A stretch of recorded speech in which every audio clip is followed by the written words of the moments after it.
सत्यवती के पुत्र विचित्रवीर्य अभी छोटे थे, इसलिए हस्तिनापुर का सारा राजकाज भीष्म संभाल रहे थे। भीष्म बहुत बुद्धिमान, वीर और प्रतिज्ञा के पक्के थे। उन्होंने आजीवन ब्रह्मचारी रहने की प्रतिज्ञा ली थी ताकि उनके पिता शांतनु और माता सत्यवती का सम्मान बना रहे। जब विचित्रवीर्य विवाह योग्य हुए, तब भीष्म को उनके विवाह की चिंता हुई। उसी समय काशी के राजा ने अपनी 3 पुत्रियों अंबा, अंबिका और अंबालिका का स्वयंवर रचाया।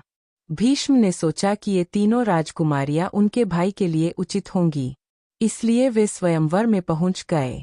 स्वयंवर में अनेक राजकुमार आए थे। सब अपने अपने बल और शौर्य का प्रदर्शन कर रहे थे। जब भीष्म वहां पहुंचे तो कई राजकुमार उनका मजाक उड़ाने लगे। वे कहने लगे, भीष्म तो आजीवन ब्रह्मचारी है, फिर यहाँ क्यों आए हैं? भीष्म ने उनकी बातों का उत्तर अपने पराक्रम से दिया।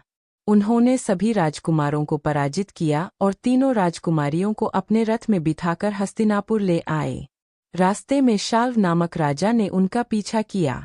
वह अंबा से प्रेम करता था और अंबा भी उसे मन ही मन अपना पति मान चुकी थी।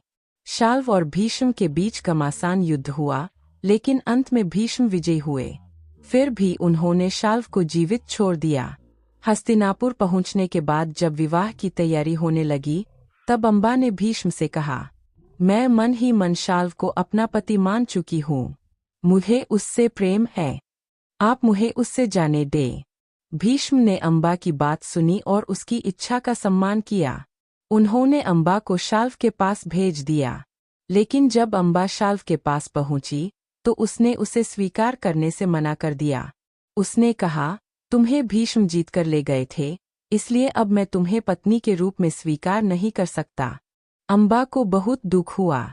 वह वापस भीष्म के पास आई और उनसे न्याय की विनती की, लेकिन भीष्म अपनी प्रतिज्ञा के कारण उससे विवाह नहीं कर सकते थे। अपमान और पीड़ा से भरी अंबा ने प्रण किया कि वह भीष्म से अपने अपमान का बदला लेकर रहेगी। उसने कठोर तपस्या की और भगवान से वर मांगा कि वह भीष्म के विनाश का कारण बने। कहा जाता है कि अगले जन्म में अंबा का जन्म शिखर